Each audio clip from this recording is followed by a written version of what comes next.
ঢাকা দক্ষিণ এশিয়ার অন্যতম এক ডায়নামিক বিজনেস হাব। এখানে যেমন রয়েছে বিশাল সম্ভাবনা, ঠিক তেমনই আছে নানা রকম জটিলতা। আজকের এই আলোচনায় আমরা দেখব এই সুযোগ আর চ্যালেঞ্জের মাঝখানে দাঁড়িয়ে ঢাকার ব্যবসায়িক পরিবেশটা আসলে কেমন। চলুন শুরু করা যাক। ঢাকার শক্তিটা বুঝতে হলে সবার আগে এর বিশালতার দিকে তাকাতে হবে। এই শহরের জনসংখ্যা প্রায় 2.5 কোটি, ভাবুন একবার। এটা কিন্তু শুধু একটা সংখ্যা না, এটা একটা বিশাল কনজিউমার মার্কেট আর বিশাল এক কর্মশক্তির ভাণ্ডার। এই বিপুল জনগোষ্ঠীই কিন্তু ঢাকার অর্থনীতির আসল ইঞ্জিন। আর এই বিশাল জনসংখ্যার সাথে যোগ হয়েছে দেশের শক্তিশালী অর্থনীতি। বাংলাদেশের জিডিপি এখন প্রায় 450 বিলিয়ন মার্কিন ডলারের। এই অর্থনৈতিক শক্তিটাই ঢাকাকে দেশি বিদেশি বিনিয়োগ আর ব্যবসার জন্য একটা চুম্বকের মতো আকর্ষণীয় করে তুলেছে। এটা আসলে দেশের সামগ্রিক অগ্রযাত্রারই একটা প্রতিচ্ছবি। ঢাকাকে খুব চমৎকারভাবে দেশের প্রাইমারি বিজনেস অপারেটিং সিস্টেম বলা হয়। কেন বলা হয়? কারণটা খুব সোজা। দেশের সব বড় বড় কোম্পানির হেড অফিস, সরকারি নিয়ন্ত্রক সংস্থা, ব্যাংক আর যত নতুন নতুন স্টার্টআপ, সব কিছুর নার্ভ সেন্টার হলো এই শহর। বলা যায় অর্থনীতির প্রায় সব গুরুত্বপূর্ণ সিদ্ধান্ত কিন্তু ঢাকাতেই নেওয়া হয়। তো ঢাকার এই যে এত সম্ভাবনা, এর সাথেই কিন্তু আষ্টেপৃষ্ঠে জড়িয়ে আছে এর জটিলতা। চলুন পরের ধাপে দেখি কিভাবে এই বাদশারও আর জটিলতা মিলেমিশে ঢাকার বাজারকে একটা প্যারাডক্স বা বিরোধাভাসে পরিণত করেছে। এই ছবিটা ঢাকার বাজারের দুটো চেহারাকে একেবারে স্পষ্ট করে তোলে। দেখুন, একদিকে যেমন আছে নতুন স্টার্টআপের জোয়ার, বিদেশে রপ্তানির বিশাল সুযোগ আর একটা বড় ভোক্তা বাজারের হাতছানি। ঠিক তার উল্টো পিঠেই আছে তীব্র প্রতিযোগিতা, পদে পদে পরিচালন জটিলতা আর ব্যবসায়িক ঝুঁকি। এই দুইয়ের মধ্যে ভারসাম্য রক্ষা করাটাই ঢাকার ব্যবসায় আসল চ্যালেঞ্জ। ঢাকার বাজারে যদি টিকে থাকতে হয়, তাহলে ব্যবসায়ীদেরকে 3টা মূল চাপের ভেতর দিয়ে যেতে হয়। প্রথমটা হলো স্পিড বা গতি, কারণ এখানে সবকিছু খুব দ্রুত বদলায়। দ্বিতীয়টা হলো স্পেশালাইজেশন, মানে কোনো একটা নির্দিষ্ট বিষয়ে গভীর জ্ঞান থাকাটা খুব জরুরি। আর তৃতীয়টা হলো রিস্ক ম্যানেজমেন্ট বা ঝুঁকি ব্যবস্থাপনা, কারণ এখানে একটা ভুল সিদ্ধান্তের মাশুল কিন্তু অনেক চড়া হতে পারে। এই 3টা চাপ একসাথে সামলানো বেশ কঠিন, আর ঠিক এ কারণেই একজন বিশেষজ্ঞের পরামর্শ খুব দরকারি হয়ে ওঠে। তাহলে প্রশ্ন আসে, এই জটিল বাজার ব্যবস্থাপনার সমাধানটা কি? সমাধান হল একজন লোকাল নেভিগেটর বা স্থানীয় পথ প্রদর্শক। সোজা কথায় একজন দক্ষ বিজনেস কনসালটেন্ট, যিনি এই বাজারের চ্যালেঞ্জগুলো মোকাবেলা করতে সাহায্য করতে পারেন। ঢাকায় একজন কার্যকর কনসালটেন্টের কাজ কিন্তু শুধু সুন্দর সুন্দর পরামর্শ দেওয়া না।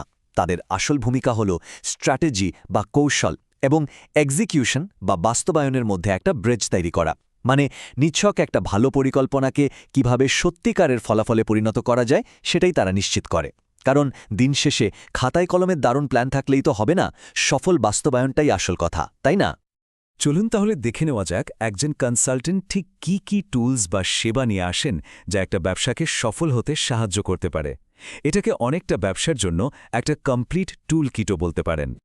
ধরুন, কেউ নতুন করে ঢাকার বাজারে ব্যবসা শুরু করতে চায়। একজন বিশেষজ্ঞ তাকে ধাপে ধাপে সাহায্য করেন। পুরো প্রক্রিয়াটি শুরু হয় মার্কেট রিসার্চ দিয়ে, যাতে অনুমানের ওপর নয় বরং ডেটার ওপর ভিত্তি করে সিদ্ধান্ত নেওয়া যায়। এরপর সেই তথ্যের উপর ভিত্তি করে তৈরি হয় একটা কৌশলগত পরিকল্পনা। কিন্তু প্ল্যান তো আর কাগজে থাকলে চলবে না, তাই সঠিক পার্টনার খুঁজে বের করা এবং সবশেষে পুরো পরিকল্পনাটা বাস্তবায়নের সার্বক্ষণিক সাপোর্ট দেওয়াও সমান গুরুত্বপূর্ণ। আর তাদের কাজের পরিধি কিন্তু আরও অনেক বড়, যেমন রপ্তানিতে সহায়তা করা, ডিজিটাল ট্রান্সফরমেশনে সাহায্য করা, ব্র্যান্ডিং এবং বাজারে পণ্যের সঠিক পজিশনিং তৈরি করা।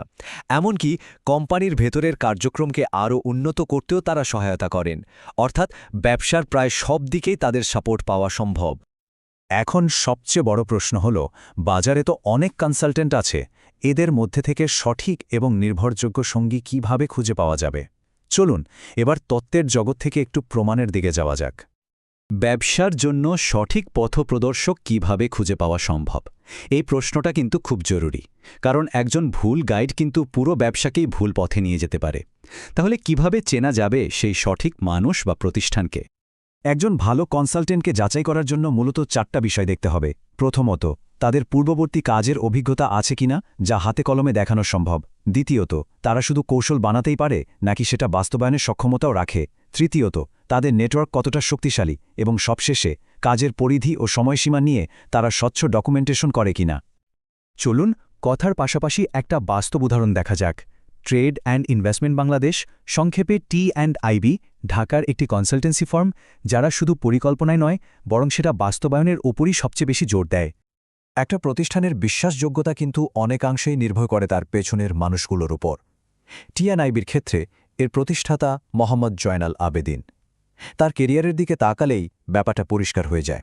SME ফাউন্ডেশন থেকে শুরু করে Dhaka chamber of commerce and ইন্ডাস্ট্রিতে কাজ করার বিশাল অভিজ্ঞতা নিয়েই তিনি T&IB প্রতিষ্ঠা করেছেন। এই অভিজ্ঞতা তাদের কাজে একটা অন্য মাত্রা যোগ করেছে। T&IB নিজেরা কি বলছে তার চেয়েও গুরুত্বপূর্ণ হল তাদের ক্লায়েন্টরা তাদের নিয়ে কি ভাবে। যেমন ক্যানভিজের প্রতিষ্ঠাতা মোস্তাফিজুর রহমান বলেছেন, T&IBর কাজের মান এবং নৈতিক অনুশীলন তাদেরকে একজন নির্ভরযোগ্য পার্টনার হিসেবে প্রতিষ্ঠা করেছে। এটা কিন্তু তাদের কাজের একটা বড়সড় স্বীকৃতি। তো এত সব আলোচনার পর আমরা কোথায় এসে দাঁড়ালাম? মূল কথাটা হলো, ঢাকার বাজারে টিকে থাকতে হলে শুধু বড় স্বপ্ন বা উচ্চাকাঙ্ক্ষা থাকাই যথেষ্ট নয়। সেই স্বপ্নকে সঠিক কর্মপরিকল্পনার মাধ্যমে বাস্তবে নিয়ে আসাটাই আসল খেলা। সুতরাং সবচেয়ে গুরুত্বপূর্ণ টেকঅ্যাওয়ে হল, ঢাকার মতো একটা হাইস্টেক্স মার্কেটে শুধু ইচ্ছা থাকলেই চলে না। নিজের উচ্চাকাঙ্ক্ষাকে পরিমাপযোগ্য সাফল্যে পরিণত করার মূল চাবিকাঠি হল সঠিক কৌশলগত নির্দেশনা এবং পাশে একজন নির্ভরযোগ্য পার্টনার থাকা। শেষ করার আগে একটা প্রশ্ন রেখে যাই ভাবার জন্য। এশিয়ার অন্যতম গতিশীল এই বাজারে যে কোনো ব্যবসার উচ্চাকাঙ্ক্ষার সাথে পাল্লা দেওয়ার মতো শক্তিশালী কৌশল কি আদৌ তৈরি আছে?